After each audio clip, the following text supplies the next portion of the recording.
Hey, Oblivions, it is Sister Card here. Hopefully you're having a great day. I'm having a great day.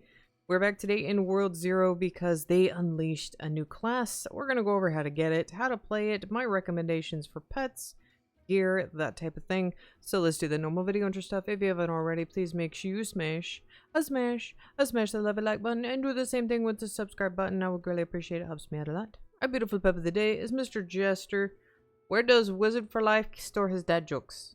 In his database. Oh my lord. Okay. Thank you, Jester, for the joke. I appreciate it. So what we're going to go over is they have added a brand new class to World 0, and it is another third tier class. If you don't know what I'm talking about, I've talked about this in another video. They added a brand new class after Dragoon. So the new 3-tier classes are Demon, Dragoon, and Spirit Archer. So they have brought about Spirit Archer. So let's talk about how to get Spirit Archer. So you need tier 3 class tokens in order to unlock this. There's a few ways you can get this. Well, there's 2. You can do your lovely daily quests, and your daily quests give you 15. Sister went and got hers today, and then grinded a lot. Way too much. Just way too much. But yes, you can get your 15, and this counts for Demon and Dragoon if you do not have those unlocked either. But my recommendation is get Archer first.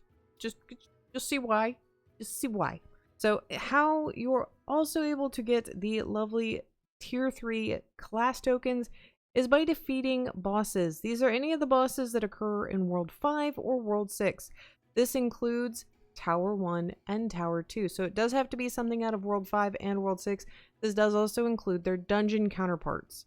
So what Sister did is basically I just ran around to both worlds and I killed world bosses. I ran like 2 towers, and yeah, I just killed a lot of world bosses. They give you like 3 apiece. I actually got one in when I was making the video for the Game Pass. So they actually drop about 3 apiece, so it actually kind of helps. So yeah, you got to kill 30 world bosses plus your daily. So a little less than that, but yeah. It does take some time to get, but it is very much so worth it. This class is super OP and super nice. So let's go over what exactly Archer does, and we'll kind of go over its abilities. I'm going to go run a dungeon just to kind of show everything. So its base attack is called Archer's Arrow. It's a primary attack. Damaging enemies will charge your ultimate. So this is the first class where ultimate recharge does absolutely nothing, because you are in charge of recharging your ultimate. So I'm going to go run on over to World 6 real quick, and I will go ahead and start showing the abilities off on some of the mobs over there. So give me just a minute. I will be right back. Okay, so that main attack, actually all you have to do is hold down your left click button and it will start firing. You don't actually have to let go of the left click button or aim. You just need to be in the general vicinity of the mobs. And as you can see, there's a little meter down there that is slowly charging. This is very broken. This is broken. Just this part alone, its primary attack being able to do that much of a range, and you basically are almost able to move at full speed. No, I cannot sprint, but the regular walk speed I can still do while moving. So this is probably one of the most agile classes, and I thought Dragoon had some moves, but no, this one's a little bit better. So let's go look at the next ability. The next ability we have is their E attack. It's the piercing arrow. Fire an arrow that pierces and splits into more arrows. Lowers enemies' defense. This is important because if you do this at the start of the fight, it's going to hit multiple mobs, do a ton of damage, and it lowers their defense for about 5 seconds. This is really nice on bosses. Now, if y'all weren't taking note, when I was doing damage to those mobs, we were only doing about 5,000 to start, and after I had lowered their defenses, I'll shoot it again. We were doing about 6,900. See, there's a big difference in the damage. That is well over, I would probably have to say about 15%. 15% at least. Just doing some rough math. So this class is very crucial also in criticals. So just keep that in mind when you're playing it. The next ability is Spirit Bomb. Throw a bomb that attracts enemies and slows down bosses. This is really nice for bosses. This is a all-around attack, so this is the R attack, so I'm just going to throw it at this guy. They're going to stare at it and leave me alone, which is really nice, and they're going to die. Yeah. So that damage does scale off of what your bow damage is, so does Piercing Arrow, which is actually really nice. So if basically the better your bow is damage-wise, the more damage that's going to do. So it's super OP. The next ability, the F attack, is the Mortar Strike. Fire an arrow into the air that rains down multiple arrows in the area. So let's go ahead and get a couple mobs all gathered up here. We should be able to get a few. Come here. Come on, guys. Come on. So what this does is it does target a nearby enemy. So keep that in mind when you do fire it. So it did target in that area, and they're both dead. So yeah, it's basically a big AoE. So what you can do is you can drop this down, let them all congregate around that. If they're not going to die from that, you shoot that up in the air, and they're nice and dead. Really quick, really simple. Let's go over their ultimate ability for the Spirit Archer. It is Paracasual Wings. So what this is basically, as you've been noticing, we've been doing that lovely left click attack constantly. And we have those lovely swords behind our back. So as we build this up to max, which max is ×6, you can see it's at ×5 right now. I'll zoom on in for y'all. So what we're going to do is we're going to build this up all the way to ×6. And then I'm going to go find some poor hapless mobs to go unleash this on. So we're going to go over here. These guys look great. Okay, so I'm going to hit X. So the swords all launch off my back and do a devastating AoE. So we're fighting level 75 mobs right now. This is not much of a challenge. I'm going to go take this through a dungeon run. And while we're going through that, I'm also going to give recommendations for pets, for gear, things like that. Alright, so when we are talking about gear, and when we are talking about pets, so unfortunately, this guy has no healing. A lot of damage, good mobility, but absolutely no healing. So I would highly recommend getting a healing pet, because you will be, if you are not running in a group like in Tower, you will be the target of everyone's attention. Also, when you are picking your pets, you don't need anything with ultimate charge. So if you want to get something that, say, has attack up, or has one of the tier 3 ones like Mob Boss. So Sister actually pulled out her reindeer because this thing has HP up and it also has Mob Boss. So it allows me to regular units to do more damage, which is actually super nice, especially against this guy because he's giving me a hard time.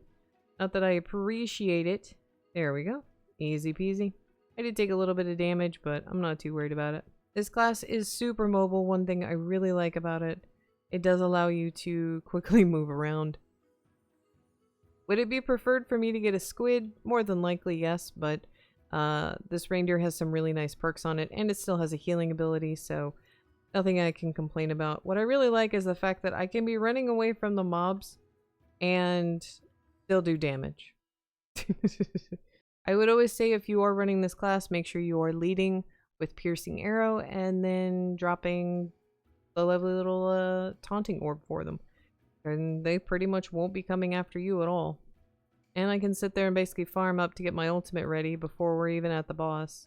And I'm gonna say that the abilities are on an insanely low cooldown. I do suspect this getting changed because this class is really broken. Like super broken.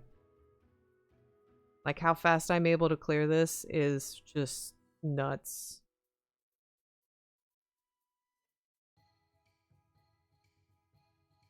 When we're talking about gear, you're going to want things that give you an attack up or crit chance. If you find a bow that gives you good crit chance, I would use that instead, especially with the armor. Now, there is an ability on armor, and my current set actually has it. I can show it to you. It is called Master Thief, which is, again, a short increase in movement after destroying an enemy. So I actually really like this one because it encourages me to basically duck, dodge, and weave type thing. It allows me to move around a little bit more quicker. So because this is not something I want to play with, we're going to go ahead and drop that on them. They died. And the range on this thing is actually pretty good. I don't even need to get close to that blossom tree. I can just sit down here and shoot. Except it's going to try and fire on me. That's not okay. No. Bad blossom tree. Bad. No. Don't fire on Sister Guard. How dare you? And we are already able to use our ultimate again if we did, but we'll be at reduced damage. So, I'm okay right now. And all the mobs are dead. I will admit, I've played this in tower already, guys, and it was insanely fast. Having multiple archers running through, I was not even running through with a good bow, I was just running through with a decent blue that I had found that had, I think, like 5% attack up or something, and it was... we were destroying the mobs. Like, this is low-key easy. All I have to do is keep away. And the health-wise, it's not that bad comparison for the other classes. So it's one of those classes that, yeah, I don't see this. This class seriously actually probably needs to get a big-time nerf because there is no drawbacks. Yes, you cannot get a melee, but you have ways to distract them. So... It's literally broken. This is probably the most OP class right now because it can do just about anything. And minus me not being able to jump, which I have no statement about that. And I really do like this outfit when I'm playing as a archer because it's very fitting for what the class does. So let's go play with the boss and see how broken this is. Yes, I already know what to do. Let's go. You're gonna make me walk over here and do a little bit of parkour. How dare you?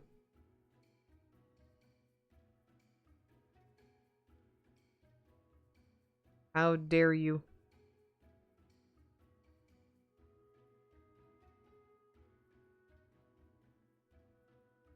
And here's the thing, even if this class was to be affected by corruption, I wouldn't be too worried about it, quite frankly, because...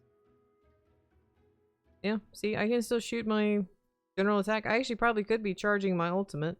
Yeah, it's kind of broken that even when I'm feared, I can still get charging my ultimate. Unfortunately, currently, guys, the only way to get a legendary bow is for me to run towers, and Sisters already ran so many today, I don't want to.